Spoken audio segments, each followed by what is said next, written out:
미국 대통령 선거에서 트럼프가 불복 의사를 나타내고 있는 가운데 미국의 반중 정책은 계속될 것으로 나타나 중국 정부에서는 긴장의 끈을 놓지 못하고 있습니다. 미국 대선과 함께 진행된 상하의원 선거에서 공화당은 48석, 민주당은 46석을 확보한 가운데 나머지 의석도 공화당 후보가 우세한 상황입니다. 435석 전체가 바뀌는 하원의 경우도 민주당은 다수당을 유지하는 것만으로 만족해야 할 상황입니다. 미국 언론들은 민주당 소속 현역 의원들의 패배 소식을 잇따라 전하고 있습니다. 당초 민주당이 상원과 하원을 모두 싹쓸이할 것이라는 전망이 나오기도 했지만 공화당 후보들의 선전이 이어지면서 상하원 선거의 성적은 기대 이상이라는 게 미국 언론들의 분석입니다. 중국 정부는 당장 발등에 불이 떨어진 상황입니다. 이미 지난 8월부터 미국 공화당의 일부 의원들은 청나라 말기에 발행된 채권을 중국이 상환하도록 요구하는 법안을 마련한 상황입니다. 폭스뉴스는 애리조나의 마사 맥셀리 상원 의원과 테네시의 마크 그린 하원 의원이 주도한 법안이 중국 정부가 미국의 채권 보유자들에게 약 1898조 이상을 갚을 것을 요구하는 내용을 골자로 하고 있다고 보도했습니다. 이 같은 액수는 중국이 보유하고 있는 미국 국채와 맞먹는 규모입니다. 중국은 1991년 청나라 말기 당시 후베이와 광둥성을 연결하는 철도 건설비 마련을 위해 채권을 발행했습니다. 그러나 청나라의 경제 붕괴가 이어지면서 중화민국이 수립되었는데요. 당시 발행되었던 채권들은 현재까지도 미국의 수천 가구가 보유하고 있는 것으로 알려졌습니다. 애리조나의 맥셀리 의원은 중국은 미국 가정의 돈과 일자리를 가져가면서도 의무를 지키지 않았다. 이 같은 남용은 끝나게 됐다고 강조했습니다. 미국 채권 보유자 재단의 이사장 조나 비앙코 또한 중국이 상환 책임을 지도록 하는 상하 양원의 움직임에 환영한다며 중국과의 협상에 있어서 정치적 지렛대로 활용해주는 것을 제안하기도 했습니다. 페페티비야, 옛기놈아, 청나라 때 발행된 채권을 어떻게 봤냐? 그렇게 오래된 걸 누가 주겠어? 아닙니다. 실제로 과거 영국은 마거릿 대처 총리 시절인 지난 1987년 중국에서 1945년 이전에 발행한 정부 채권의 상환을 요구해 약 352억 원을 받아낸 사례가 있습니다. 현재 중국 정부와 매체들은 미국 대선에 당선인 확정이 늦어지는 가운데 혼전 상황을 조용히 지켜보며 논평이나 추측 보도를 자제하고 있습니다. 표면적으로 보면 미국의 대통령 선거에 관심이 없어 보이기까지 하는데요. 미 대선에 대한 중국의 관심이 적은 이유는 미 대선에서 누가 당선되더라도 중국과의 관계가 크게 개선될 것이란 기대가 크지 않기 때문이라는 낮은 기대 심리와 미중 관계에 끼칠 파장과 국내 여론을 두루 염두에 둔 행보로 보입니다. 특히나 미국 대통령 선거에 대한 중국 관영 매체의 보도 태도는 전략적 인내와 의도적 무시 사이에 걸쳐 있는데요. 중국 중앙텔레비전의 간판 뉴스인 신원 램보에서는 미 대선 관련 소식을 거의 다루지 않으며 짤막한 기사로 간단한 개표 상황과 함께 미국이 2차 대전 이후 최악의 분열 상황이라거나 선거 뒤 폭력 사태를 우려한 기록적 총기 구매 증가 등의 기사만 내놓고 있습니다. 정부에서도 마찬가지인데요. 왕원빈 중국 외교부 대변인은 정례 브리핑에서 도널드 트럼프 미국 대통령의 불복 소식을 전하며 미국 대선은 미국의 내정으로 중국은 이 문제에 입장을 취하지 않는다고 밝혔습니다. 중국 관영 글로벌 타임즈 또한 중국 국민과 정부는 누가 차기 미국 대통령이 되더라도 중국의 독자적인 발전에 주력할 것이라며 트럼프든 조 바이든이든 누가 당선되더라도 양국 관계를 바로잡는데 큰 기대를 걸지 않을 것이라고 강조했습니다. 실제로 중국 공산당 최고 권력기구인 중앙위원회는 19기 5차 전체회의를 통해 장기적으로 자립경제를 만들겠다는 정책기조를 강조했습니다.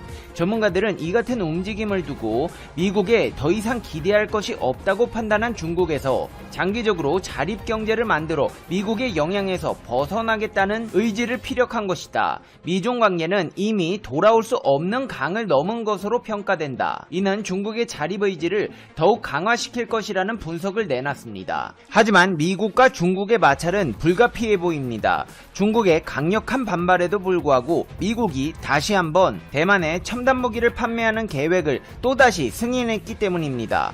AFP와 로이터 통신 등 외신들의 보도에 따르면 미 국무부가 약 6,800억 원 규모의 공격용 무인기 MQ-9 시가디언 4대를 대만에 판매하기로 한 계획을 승인 승인했다고 밝혔는데요. 미 국무부는 이 같은 드론 판매 승인 결정을 의회에 송부했습니다. 미 대선으로 미국이 혼란한 틈을 타 대만 방공식별구역에 침범하고 있는 중국에 대한 강력한 경고의 메시지로 분석되고 있는데요. 중국 정부에서는 강하게 반발하고 있습니다. 왕원빈 중국 외교부 대변인은 정례 브리핑에서 이번 드론 판매에 대해 미국은 중국 내정에 난폭하게 간섭하고 중국의 주권과 안보 이익을 심각히 해쳤으며 대만 독립분열 세력에 잘못된 신호를 보냈다고 말했습니다. 그러면서 형세 발전에 따라 정당하고 필요한 조치를 취할 것이다. 대만으로 중국을 제어하고 무력으로 통일에 저항하는 것은 결국 죽음의 길을 맞을 것이라며 불장난을 하는 자는 반드시 스스로 불에 타 죽는다. 어떤 세력이라도 조국의 신성한 영토를 분열시키려 하면 반드시 맹렬히 공격할 것이라고 경고했습니다. 중국에서도 가만히 두고만 보고 있지 않겠다는 상황인데요. 중국은 올해 들어 미국과 러시아를 제치고 인공위성을 가장 많이 쏘아 올린 것으로 나타났습니다. 미국 컨설팅 업체 브라이스 우주기술 분기 보고서를 분석해보면 올해 1월부터 9월 중국이 29대의 인공위성을 우주로 쏘아 올려 미국의 27대, 러시아의 8대, 프랑스의 6대를 제치고 인공위성 최다 발사국이 되었습니다. 특히나 중국 국영기업인 중국항공 우주과학기술그룹은 가장 많은 25대를 발사해 15대를 발사한 일론 머스크의 스페이스 X를 제치고 1위를 차지했습니다. 중국은 2022년까지 우주정거장을 짓고 2045년까지는 달 정거장을 짓는 계획을 세우며 우주 프로그램을 야심차게 추진하고 있습니다. 이러한 시스템 구축을 위해 20년간 10조 원 이상을 투입해 총 55기의 베이더우 인공위성을 쏘아올리며 세계 전역으로 서비스 권역을 넓히고 있습니다. 이 같은 사실들을 미루어 봤을 때 미 대선과 상관없이 미국의 반중 기조는 불변일 것이며 군사, 경제, 무역, 기술, 정보, 우주 등 모든 분야에서 신냉전 경쟁도 지속될 것입니다. 중국 전문가들은 앞으로 미국이 아시아 지역 동맹 강화를 통해 중국을 견제할 가능성을 우려하고 있는데요. 기존 정권과는 달리 전 세계에 대한 개입에 다시 나설 것이고 이는 중국의 좋은 소식만은 아니라는 것입니다. 그러면서 과거 버락 오바마 전 대통령 재임 시기 미국은 아시아 회기와 환태평양 경제 동반자 협정 등으로 중국을 봉쇄하려 했다. 하지만 트럼프 대통령은 당선 후 환태평양 동반자 협정에서 발을 뺐다. 하지만 이제 중국이 직면한 도전은 더 심각할 수 있다. 앞으로 미국은 동맹을 더욱 강화할 것이다. 봉쇄와 고립으로 중국을 압박할 것이다. 새로운 미국 행정부와 동맹들은 트럼프 행정부 시기 벌어진 틈을 메우려 할 것이다. 중국의 부상에 따라 미국의 동아시아 정책은 더욱 중요해질 것이라고 보도했습니다. 이제 페페TV의 결론입니다. Conclusion 페페TV 미국에서 청나라 때 발행한 채권까지 갚으라고 하고 있네요. 금액이 무려 1898조라는데 중국에서는 미국의 요구에 콧방귀도 안 낄 것 같고 그러면 또 대만을 빌미로 무력 충돌이 벌어지는 건 아닌지 모르겠습니다. 대만에 미국산 드론이나 각종 무기들이 투입되고 있고 미국이 예의주시하고 있어서 이번에는 홍콩처럼 그렇게 밀고 들어가 상추쌈들이 자신들의 것이라고 하더니 이제는 손흥민마저 중국인이라고 우기기 시작했습니다. 국내에서는 이에 분노하며 중국의 고조선과 고구려, 발해를 자신들의 역사라 왜곡하는 동북공정을 손흥민과 합성해 이를 두고 손북공정이라고 비판했습니다. 최근 중국 최대 포털사이트 시나닷컴에는 손흥민의 활약을 칭찬하는 기사가 매주 게재되고 있습니다. 지난 10월 손흥민이 2패에 득점 1위를 하며 파워랭킹 1위를 차지하고 유로파 리그에서도 선수 랭킹 1위를 달리는 등 월드클래스급의 맹활약을 펼쳤습니다. 중국은 경제력이 높아지면서 축구 인프라에 엄청난 거액을 쏟아붓고 있지만 이렇다 할 만한 선수가 나오지 않고 있습니다. 이런 가운데 한국에서 나온 손흥민의 존재는 부러움의 대상이 되었습니다. 중국 신화스포츠는 손흥민의 올드 트래포드에서 2골 1도움을 기록하자 손흥민이 케인보다 낫다고 말하고 손흥민이 사우스샘프턴에서 4골을 만들어내자 손흥민은 신이다. 아시아 선수 중 역사상 처음으로 26분 만에 4골을 기록했다고 감탄했습니다. 이때 중국 신화닷컴은 손흥민을 아시아 두목이라고 표현하며 중국 축구의 희망이라 불리는 우레이가 8명이 있어야 한다고 말했습니다. 또한 중국 매체 QQ는 손흥민을 바라보는 중국 축구 팬들의 마음은 착잡하다. 중국 팬들은 어쩔 수 없이 한국의 축구 천재가 세계적인 수준에 있는 것을 인정해야 한다라고 말하며 같은 아시아인인데 손흥민은 눈부신 활약을 하고 중국인인 우레인은 불가능가라고 부러워했습니다. 또한 지난 7월 중국의 취재진이 독일 바이에른 뮌헨 CEO에게 질문해 망신을 당한 적이 있습니다. 중국 취재진이 바이에른 뮌헨에서 UEFA 챔피언스 리그 무대까지 뛰었던 정우영을 언급하며 한국 선수가 바이에른에서 뛰었는데 중국 선수에게도 바이에른에서 뛸 기회를 줄 계획이 있는가 라고 물었습니다.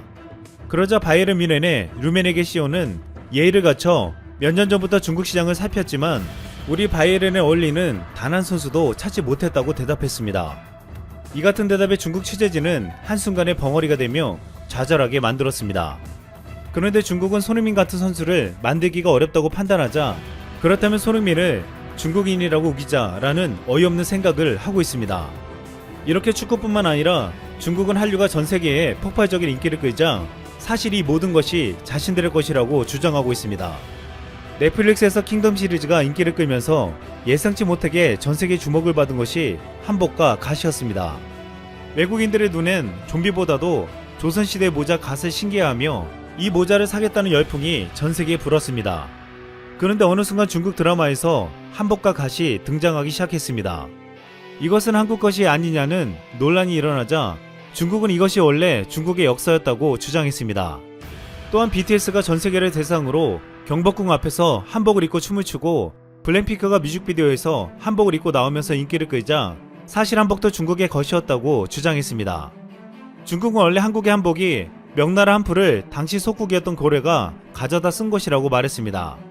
하지만 국내 전문가들은 한복은 중국이 아닌 기원전 7에서 3세기 중앙아시아 일대에서 활동한 유목민족 스키타이의 영향을 받았다고 했습니다.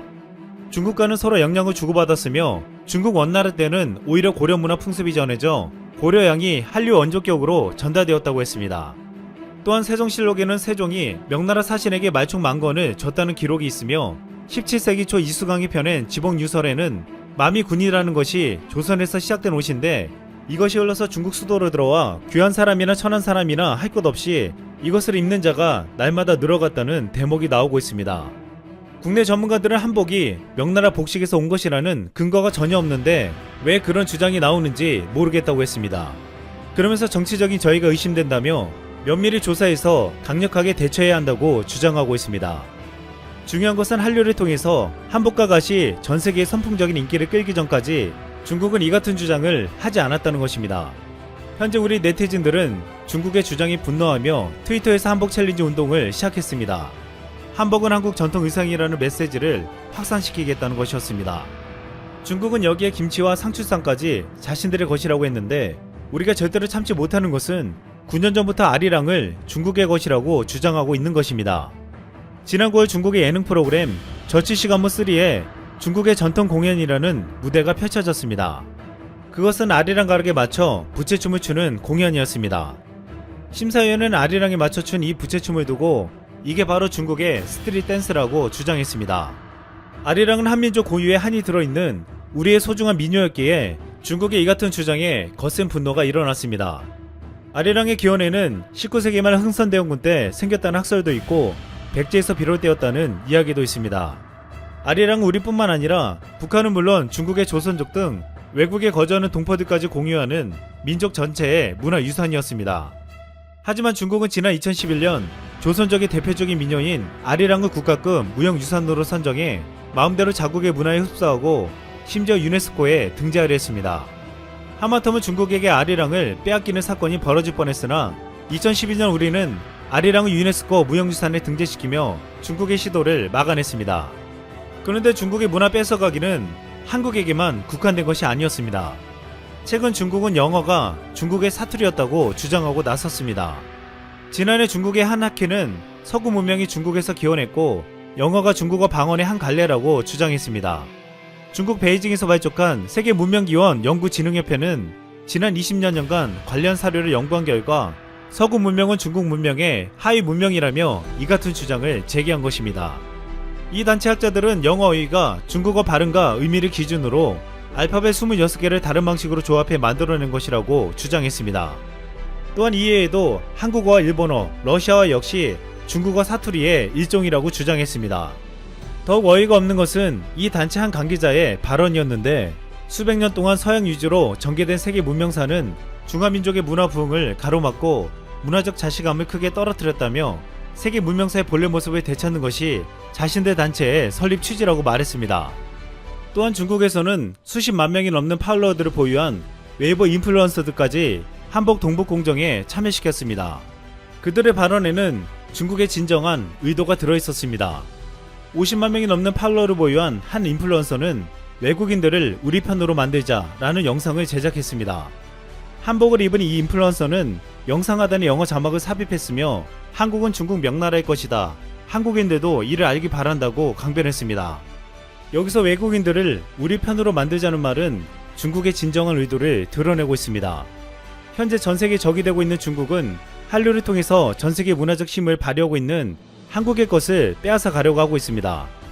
즉 전세계가 좋아하는 한국 문화를 빼앗아 외국인들을 중국의 편으로 만들겠다는 것이었습니다. 또한 구독자 4만 명을 보유한 한 중국 유튜버는 좋은 것이 있으면 늘 뺏으려 하는 한국인들의 성향을 세계인들이 알아야 한다며 현재 유행하고 있는 한국의 대중문화 모두 본인들 것이 없다고 비난했습니다. 완벽한 적반하장식의 망언이었습니다. 이 같은 중국의 행태에 국내 네티즌들은 분노하며 이 같은 댓글을 남겼습니다. 짱깨라는 말이 괜히 나온 말이 아닌 듯. 이 나라 주변국은 왜 하나같이 양아치들만 있는 거야. 아쉽다. 트럼프 또라이가 4년 더해서 중국을 아주 개박살 냈어야 했는데. 지금 중국은 전 세계에 여러분들이 좋아하는 한국의 것들이 사실 중국의 것이었다 라고 말하고 있습니다. 이렇게 소개를 해도 믿지 않겠지만 이 주장을 듣는 외국인들이 쓰는 영어도 사실은 중국의 사투리였다고 주장했습니다. 국내 한